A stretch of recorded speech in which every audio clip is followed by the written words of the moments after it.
morning. Welcome to the second day of the Fast Company Grill. It is a chilly one today, so we will try not to openly shiver in front of you. um, Today, we're going to talk about the business of fandom. We are truly living in the age of the super fan. And, not too long ago, being a hardcore fan meant wearing your favorite band's t shirt or going to Comic Con. But now we've got the BTS army, we've got Swifties, we've got the Lego community playing a role in what products they want to see on shelves. And we also have the platforms that are playing a huge role in making that happen from these panelists. My name is Tanya Rahman. I'm the social media director here at Fast Company.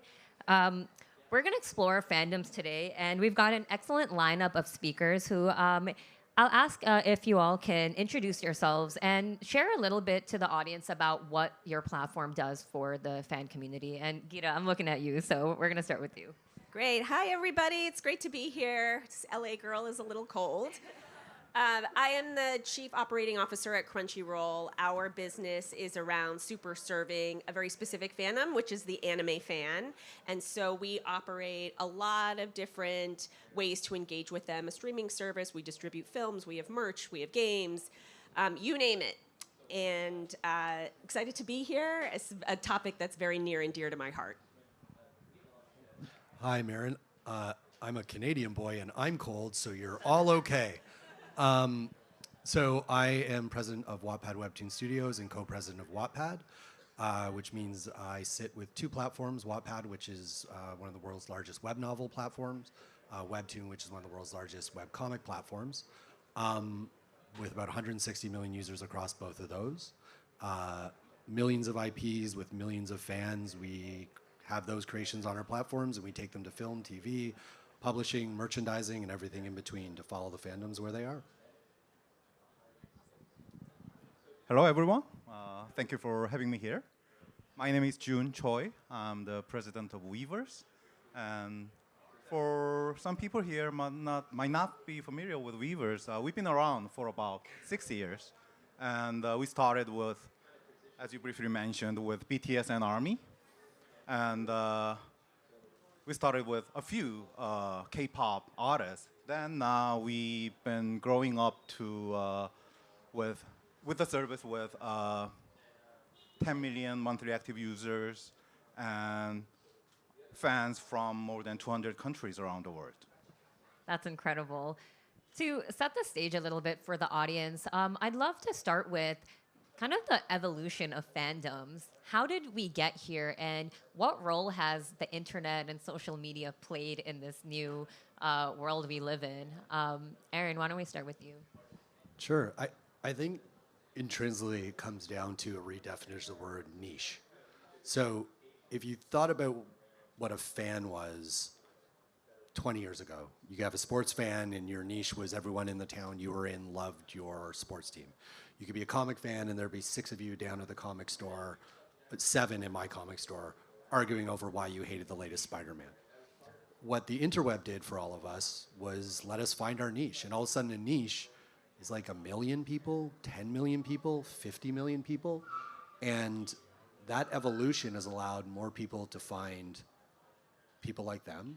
It has allowed, I think, businesses like all that we have to even exist that can support fandoms even more, and has really created not just a better community, but a business around it. And that just really wasn't possible for kind of V2 of the internet about a decade ago. Yeah, I would say that the role that community platforms play has really accelerated fandom, right? You have all these platforms that are just algorithmically serving you content based on your signals, and because of that, without even trying, you're sort of put into subcultures because of that. And so I think it's now much, much easier to participate in a fandom or express your fandom really effortlessly, and I think that has also helped people connect. There's certainly platforms and monetization opportunities for fandom that then allow for more content and things like that. So I think it's a little bit of a virtuous cycle. That's a very interesting thing to hear because what I've been hearing was that you guys understand the big trends from the bird's eye view and going into the details. But I think experience from Weverse was a little bit different because we started from the core fans first. Yeah. So we've been seeing only them growing year over year. So I think we were in a very unique position of taking a deeper look into the super fan behavior first, then figure out what are the pain points here and there, then build on top of it, and grew up to like the size we have right now. So it's very good to hear those different perspectives together. Totally. And that actually is a great transition into my next question because each of your platforms support a different aspect of nurturing fandoms. We've got Weverse on the fan engagement side. Crunchyroll and Wattpad Webtoon is more kind of content focused. So let's start with Aaron and Gita first. How do your platforms identify IP that's rising in popularity enough to develop into like a show or a movie? Sure. Oh man, cheater. I see how this is. So for us, it's like a really beautiful mix of art and science, right? The science is we have platforms and we know who's reading what and what else they've read and why it's growing. And especially on Wattpad and Webtoon, where we can get down onto the comment level and understand why you love that tertiary character that none of us would have picked out as important. Why is it so important that this dress is burgundy? Real story, we had to like run out when we were shooting a film because the costume designer brought in a green dress and a dress that had to be burgundy or the fandom would literally like burn us down. So it's really important to understand why, but then you have to understand the story. And that's the art part. We have to understand why this emotional attachment from an artistic standpoint. Why did the creator write this story? And if you mix those two things, we can build an ecosystem around things that start on the platform. We just had one of the biggest movies ever on Tubi with something called Sidelined that started as a Wattpad novel. I think she started writing in 2018. She's a mother of 3 in New Zealand and now That's has incredible. one of the biggest things ever with one of the biggest TikTokers in the world, Noah Beck. So am I allowed to say the sequel's coming? Okay, the sequel's coming. I got a nod. Sequel's coming soon. So I shouldn't say that into the microphone. So it is like a mix. You have to use the data. That's what we're best at. But there is still that artistic layer that you have to build like a beautiful end product for it. Yeah. I think for Crunchyroll, and I think this is kind of our approach to managing the anime fandom, which is that we have a really strong sense of self. So we stand for something. And what we stand for is beautiful storytelling in the art form, the traditional Japanese art form of anime. So the stories don't need to be from Japan. Not all of the production needs to be from Japan, but it needs to honor the principles of that storytelling. So for that reason, we're very specific about what stories we think would be made into good anime. So for example, we just announced that we're taking a PlayStation game, Ghost of Tsushima, and making it into an anime. That is something that based on our, it's art and science, right? That we are at heart a creative company, and so we have to believe that this can be told well in the unique design and narrative principles of anime, and so that will drive that. And of course, we have digital signals along the way. A lot of anime is based on Japanese manga. We can see how, what is landing with those stories. But it is very much art and science. And I do want to underscore the creativity that goes into all of that. It's anything but a formula, I would say. And at last count, I saw that Crunchyroll had over 15 million paid subscribers, which is insane. Yeah, we do. It's been a good ride. We have a 160 million community that we manage, and all across all of our different lines of businesses, quite a bit of engagement. So it's been awesome to see all these stories resonating with so many more audiences. Totally. And a question about that is, how do you engage with fans beyond, just watching anime? Yeah, so I think one of the things we think about a lot is when you stand for something, sometimes what you stand for is bigger than your own business. And for us, we stand for celebrating and doing our part to elevate the art form. And so sometimes that takes us outside of our own business. And I'll give you an example. We every year hold an award show in Tokyo. It's the Crunchyroll Anime Awards. It's become the seminal moment for recognizing some of these great stories. That is open to any anime. And the first year we did it in Tokyo, the winner of the flagship award, Anime of the Year, went to a Netflix show at the Crunchyroll Anime Awards. So sometimes you just kind of have to celebrate bigger than yourself. Same thing, Crunchyroll News. We have the largest anime news service. We cover all anime, not just what's on Crunchyroll. Games, films that are, distributed and created by other companies. But in the spirit of celebrating this fandom and engaging with this fandom, we are bigger than the actual business. June, I have a slightly different question for you. I'd love if you could talk a little bit about the monetization aspect. Weverse has successfully managed to monetize by way of community subscriptions, for example. And I'm curious, how do you go about doing that without driving away the authentic factor of what makes a community what it is? Wow, that's a very good question. As I mentioned before, we started observing fandom behavior and try to figure out the pain points and solve those things. So that's how we started. So the thing we had to figure out was all the fans coming to Weverse, they were so focused on the artist and what would be the additional and other benefit platform can provide. So in that regard, as we've been through all the pain points and figure out the solution for the fans, we also got to understand the pain points of the artist at the same time. So one of the examples would be the digital membership we've been recently released from late last year. Biggest example might be the AI-generated subtitles for K-pop artists, so that the traffic to Weverse outside Korea is like 90%. Yeah. So most of those fans, don't really understand Korean. So getting that benefit of reading the subtitle is a big thing for them. So that was one of the examples we could figure out, additional benefit for the artist, so that they can better cultivate the fandom. Can we just repeat that stat for a second? 90% of the audience of Weverse for K-pop is driven from outside of South Korea. It is. Incredible. Let's talk about brand partnerships for a second. How do you determine what a genuine or meaningful collab is? For example, we have like a Sailor Moon and Kith collab, which I went to the website the second the clothes went on sale and it was sold out. Whereas you have the U2 and Apple collab. That's a deep cut, which kind of fell flat on his face. Like, how do you determine what makes sense and what fans want? Sure. Well, one thing I will say is that when we think about a specific fandom as a monolith, you will fail. Like, if you're trying to provide one thing for all fans, there's just the beauty of being focused around one specific fandom is the diversity in it.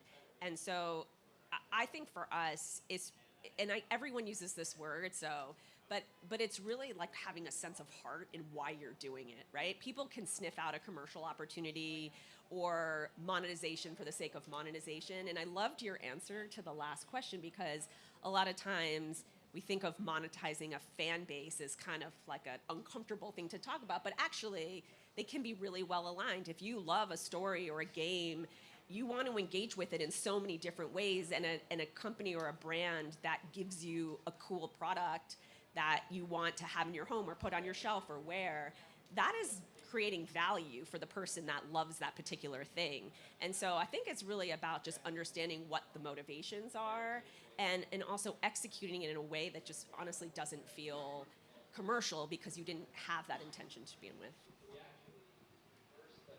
We have the benefit to work with the creators of all our IP. So for us, when we're talking to brands and we're trying to figure out how to work with them, if we're coming up with a concept for a campaign, we take those ideas, like we might do the creative work internally, but then we take those ideas to the creators. We have to find, if it resonates with the creator and they want to be part of it, then good chance it'll resonate with their fans. Why? Because the things that creators are most protective of is their fandoms. They do not want to do anything. Like they truly, it's this really beautiful respect between fandom and creator of fans love the access they get to their creators, and creators know they wouldn't be where they are without their fans. So the creators are a great bellwether to let us know if we're doing the right thing. And to use point, every creator knows their fandom is different than another. Well, sorry, not every creator knows, but a creator will know their fandom. We can't just assume that every fandom reacts the same to those things. But if you are solving pain points, they want to see a universe expanded, and it's not something the creator can do on their own. If they'd love to see the creator, have X adventure and a brand can take them on it, they're going to go along with it because they truly fall in love with these universes and they want to explore every corner of it. And creators are creating constantly, and so if they can get a little bit more because a brand steps in to help, that's great. No one wants the ham-fisted, I'm going to do this podcast holding a podcast would make sense holding a product because those are audio, not video. But you know what I mean. Like product placement maybe doesn't work for someone, and so you stay away from it. From Weverse perspective, we don't necessarily facilitate the collaboration of one artist with the other artist, but we've been holding an event called the Weverse Con Festival every year. And the reason why we wanted to make it festival was all the fans coming to the show would experience the diversity of the fandom taste. So one of the beautiful moments I could witness was that we have the line of the show was very diverse. So I could see a lot of fans, mothers and fathers coming with their kids. Then very passionate fans take a seat from the very first, the standing zone, and parents get relaxed in the field, drinking and eating together. So watching them harmoniously enjoying a one festival was very interesting to see, and it's only getting bigger. That's beautiful. And to expand on that a question for a moment, assuming that there are many fan bases that have a broad array of the people that follow it, right? How do you determine what sort of activation might be a good fit versus knowing it only may appeal to a specific segment? So, for example, how do you know to do like a Ariana Grande Fortnite concert versus something that may appeal to more fans versus like a more niche segment? Oh yeah. Oh, another great question. What's the question again? Oh, I was a little bit lost in translation. all good, all good. So you brought up a good point, which is there's a lot of brands or artists that have a pretty diverse audience group. You've got like the millennials, Gen Z. Like there's no telling who likes what, right? So when you're planning an activation, and the example Activation. Yeah. One great example just popped up. So I don't know how many of you knows a boy group called 17. They have a huge fan base around the world.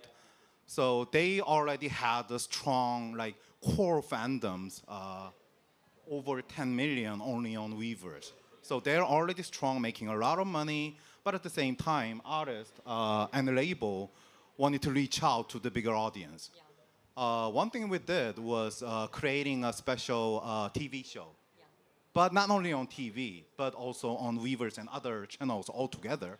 So releasing that kind of fan-touching content, that became a huge benefit for the artist, reaching out to the light listeners and who are not as much engaged to the fan base they already have. So with that release, the TV show, when it's on air on TV, it's just a one time and gone. But those fans got to know about the show, come to Weverse, and it's global. So that was a very good chance for the artist, expanding to the lightly engaging users, then convert them into the super fan. Um, Aaron, could you give the audience an example of a well-known maybe film series or TV show that actually started out on Wattpad? Yes. So a few come to mind, and this is important for us, right? Because when you think about fandom, your first fans are not your last fans, right? We all found like that band at a bar that went on to become the biggest thing in the world, and that's like our band forever. Same goes for Wattpad. Like if you found it on the platform, that's great. But we bring in tons of fans who had never heard of Wattpad back to Wattpad because we get these hit movies, and we do them in languages all over the world. So it could be something like A Través de Ventana. Excuse me, I don't speak Spanish, but Through My Window, which is like the #1 Netflix film series ever in Spanish. That was started by a Wattpad writer who actually lives in North Carolina. And we actually published that book in English and became a bestseller for us. So those fans had never heard of Wattpad and came to us through there. The After series, which is probably our biggest film series of all time, that story started as a One Direction fan fiction written by a woman actually who was in Austin, and has been bestseller all over the world, New York Times 4 or 5 times, and a 5-movie series. Her name's Anna Todd. We actually then went on to do a collaboration with her called Frayed Pages, where we publish all of her new books for her. So these stories, things like Kissing Booth, which is huge on Netflix, or My Life with the Walter Boys, these all started on Wattpad. And the truth is, when they go to a Netflix, when they go to something like Mea Culpa on Amazon, a lot of those new fans are coming into the fandom. And that's something we really, really think about is, what stage is the fandom at? Is it just on the platform? Is it actually growing past our platform? And how do we service that new group of fans that may come to the platform to read or may never come to the platform and read? And so it really is a new era in how we as the platforms think about it, is what is the, I say offline experience, the non-platform experience that we have to take into account for our fandoms. That's really cool. And yesterday we had Duolingo's creative director on a panel, and we were just talking about this backstage. An interesting question that was posed is when brands know the right time to insert themselves into a cultural moment versus it being totally off-brand and inorganic. Like, how do you determine what the right opportunity is? Actually, I'm going to build on your answer to another question. You go. This one, which is that I think if you're very respectful of the creator's intent and what they're trying to do with the story, it makes those decisions a lot easier, I think, because it makes you stay true to what story they're trying to tell. And I think that's something we take really seriously is what's the creative intent here, and what is this particular story want to accomplish? In general, the story, the characters, the art, that is the hero for us. And so we typically, we have IP brands. We also have the Crunchyroll band. Typically, we see our role is just celebrating and elevating. In that sense, it also makes it an easier decision for us. So that's what I would say keeps us true and is kind of our gravitational force and instinct is to understand what the creator would want out of this. Two things just popped in my head. First, I personally don't think it's really predictable. And from my previous experience, for my previous company's sake, there was a company called Ping Fong with the Baby Shark song. And that Ping Fong Baby Shark was a big hit. And a lot of people questioned about the secret of the success. Yeah. The biggest secret behind it was we simply said that they've been building, like, releasing 1,000 short forms every year. Yeah. And that was one of them. So the quantity was the one factor. And from Weverse perspective, now we have about 160 artists. And from platform's perspective, we never know which new release will be big. Yeah. Our best would be serving all those different needs together and crossing fingers. Just a little song called Baby Shark. Something each of you touched on, which I thought was really interesting, is knowing that being a fan doesn't just mean having a passion for something. It means being a part of something, a part of a community. And each of your platforms have brought something unique to various communities of like-minded people who love the same thing. Um, what are some examples of maybe ways you've built community with fans, especially in person? I get to go first.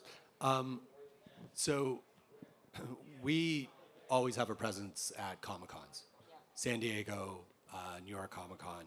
Whether we're bringing creators to be on panels and talk about how they create, why they create, or just answer questions from fans.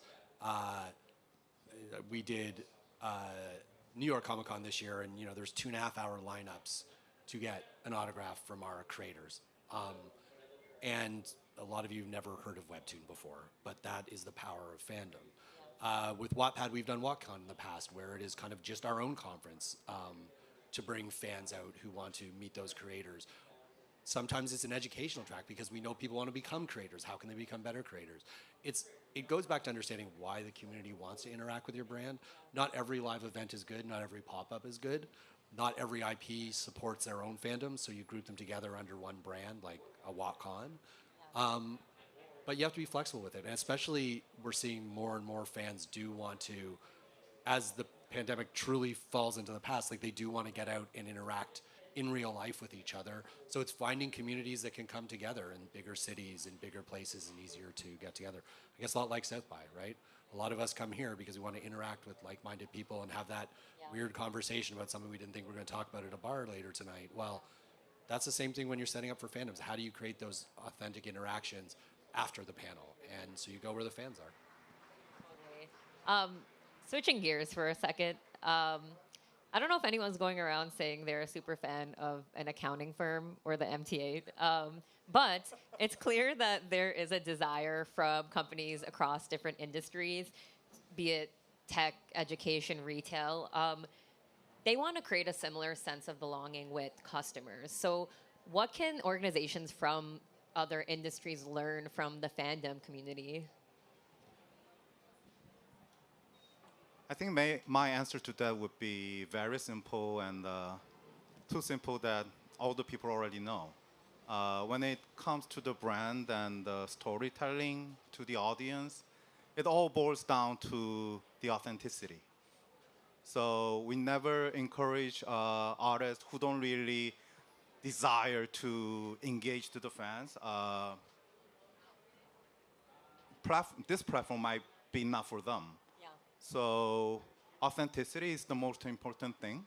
And once they have their authenticity, and later on, some might be luck, some might be very well designed.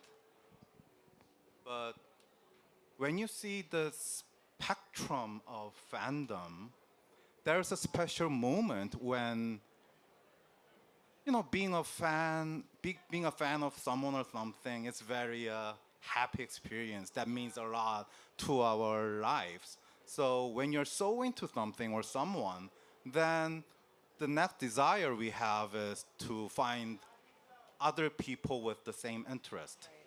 That's the beginning point of building the community.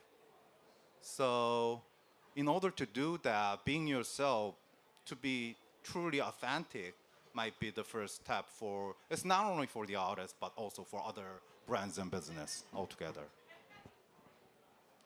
I'm going to steal from you now from before. I can do it too.